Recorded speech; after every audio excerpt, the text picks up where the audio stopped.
അവിടെ ഇപ്പോൾ വലിയ തീപിടുത്തമായി അത് മാറുകയാണ്. കാലിക്കറ്റ് ടെക്സ്റ്റൈൽസിൽ തീ പിടിച്ചതിന് ശേഷമുള്ള ഏറ്റവും പുതിയ ദൃശ്യങ്ങളാണ്, തത്സമയ ദൃശ്യങ്ങളാണ് പ്രേക്ഷകരിലേക്ക് വി എസ് രഞ്ജിത്തും ദീപക് മലയമ്മയും സാനിയോ മനോമിയും എത്തിച്ചുകൊണ്ടിരിക്കുന്നത്.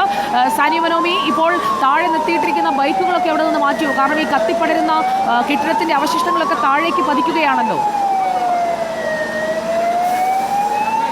ആ ബൈക്കുകളുടെ മുകളിൽ പോലും കത്തിപ്പടരുന്ന അവശിഷ്ടങ്ങൾ ഉണ്ട് എന്നുള്ളതാണ് സുജയ. പലരും മുകളിലേക്കൊക്കെ ഓടിപ്പോകുന്നു. കാരണം കടക്കാരൊക്കെ വല്ലാത്ത വൈകാരിക അവസ്ഥയിലും മറ്റുമാണുള്ളത്.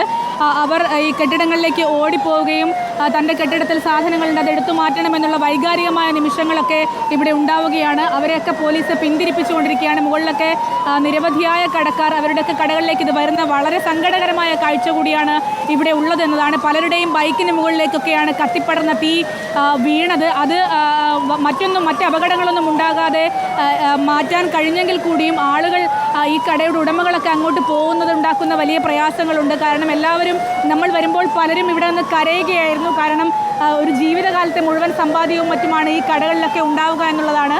കാലിക്കറ്റ് ടെക്സ്റ്റൈൽസിൻ്റെ അടക്കം വിവിധ ജീവനക്കാരും മറ്റും ഒക്കെ ഇവിടെ ഉണ്ട്.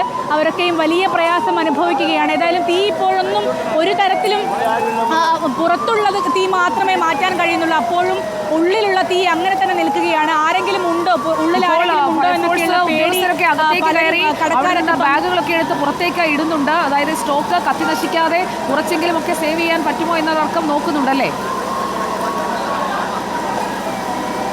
ഈ ഒരു പുക ഇങ്ങനെ വരുന്നത് കാണുന്നുണ്ട്. കണ്ട സമയത്ത് പുക ഇങ്ങനെ പടർന്ന് പിടിക്കാൻ ചെയ്യുന്നത്. മുകളിൽ ആരോ ഉണ്ടോ എന്ന് ചോദിച്ചാണ് അദ്ദേഹം പോയിക്കൊണ്ട്. ചാൻസ് ഇല്ല. എല്ലാവരും കൂടിയിട്ട് പറഞ്ഞ് ഇറങ്ങാനും പറയും. പിന്നെ എന്താണെന്നറിയില്ല എവിടത്തേക്കാണ് എങ്ങനെ ഉള്ളിലൊന്നും ആരുമില്ല. പക്ഷേ അപ്പോഴും കടയുടമകൾക്കൊക്കെ പേടിയാണ്. തങ്ങളുടെ കടയിൽ ജീവനക്കാരെങ്കിലും കുടുങ്ങിപ്പോയിട്ടുണ്ടോ എന്നൊക്കെയുള്ള പലതരം ഭയങ്ങളും മറ്റും.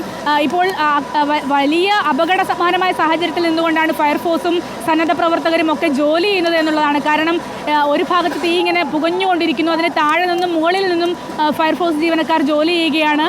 ഏതായാലും ആദ്യഘട്ടത്തിൽ വെള്ളം എത്തിയില്ല എന്നുള്ളൊരു പരാതി ഉണ്ടായിരുന്നു. പിന്നീട് വെള്ളം എത്തുന്നുണ്ട്. ഇപ്പോൾ ചെറിയ കൂടി ഞങ്ങൾക്ക് പോകുന്നു. സാനിയോ, ദീപക, ഇപ്പോൾ തീ ആളിക്കത്തുന്ന ദൃശ്യങ്ങൾ അത് ഇപ്പോൾ നമ്മൾ ദൃശ്യങ്ങളിൽ കാണുന്നുണ്ട്. അവിടേക്ക് ഫയർഫോഴ്സിന്